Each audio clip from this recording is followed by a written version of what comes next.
Olá, professor Genesi, colegas de turma. Meu nome é Fernando. Boa tarde, professor. Aqui é Melanie, do curso de Negócios Imobiliários. Nós estamos apresentando o nosso projeto integrador, né, referente aí ao sexto período, e o nosso tema foi abordar a problemática da inscrição do CRES, tá?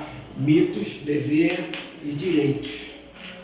O que motivou esse tema, compreendido lá naquele rol de temas que o senhor propôs, então nós estamos abordando o tema da corretagem, é um fato que aconteceu em virtude aí de uma discussão em grupo de colegas corretores, acerca até das eleições, né?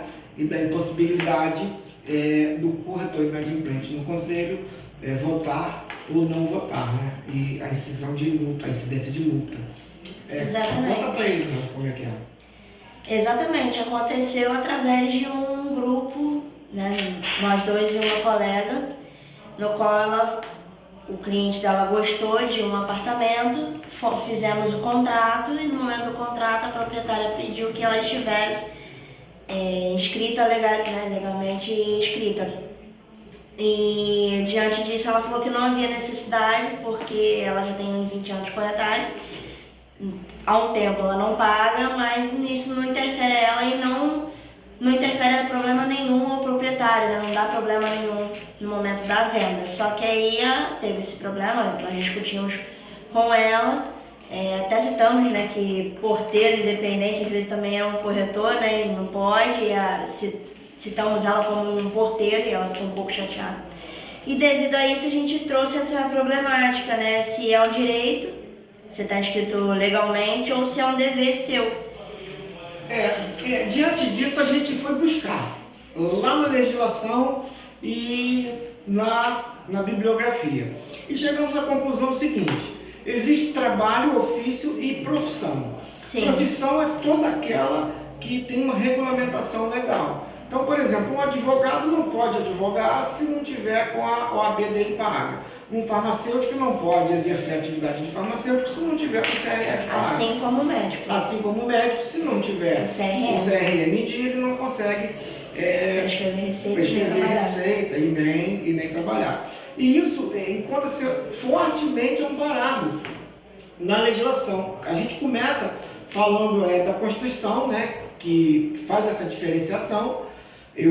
Nós colocamos até um julgado do STF dizendo que para ser profissional tem que estar inscrito no conselho.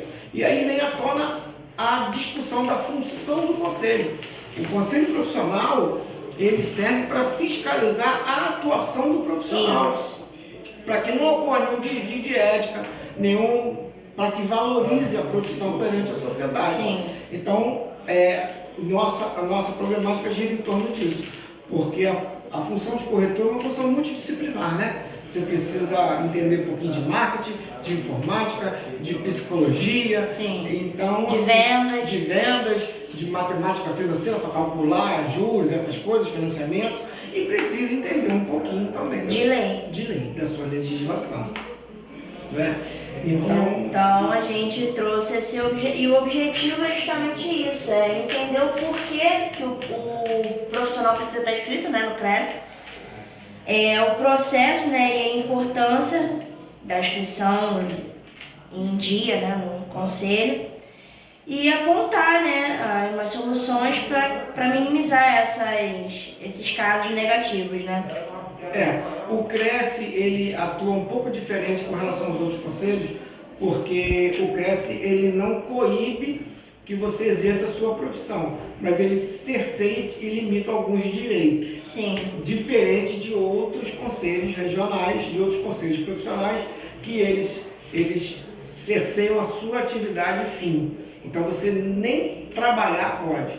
Justamente. Né? Já o CRES não, você pode trabalhar, mesmo estando irregular, só que você não pode votar, né, no caso de eleição,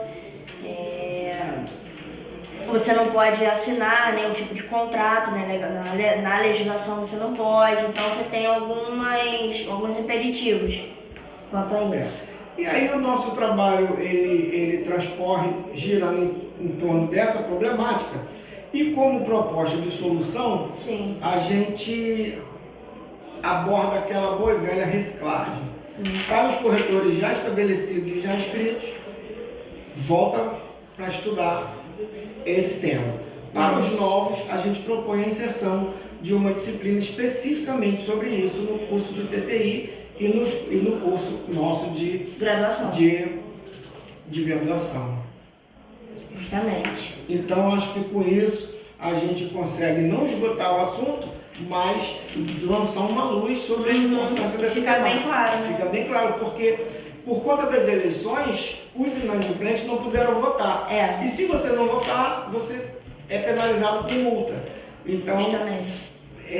para evitar isso... Para evitar esse impasse, né, o certo seria o Cresce ou ter um sindicato, né, para amparar, né, os corretores, ou o Cresce ser mais rígido, já que ele é rígido aos que não tem, né, o número da carteira em dia, os que não fizeram ainda e trabalham ilegalmente, ele deveria também ter essa política, de então, executar. professor Genesi, para não estender muito, eu acho que está aí a nossa abordagem, a nossa proposição aí. E aqui as referências bibliográficas que depois você pode dar uma olhadinha. E no texto está bem esmiuçado essa questão. Muito obrigado. Até logo.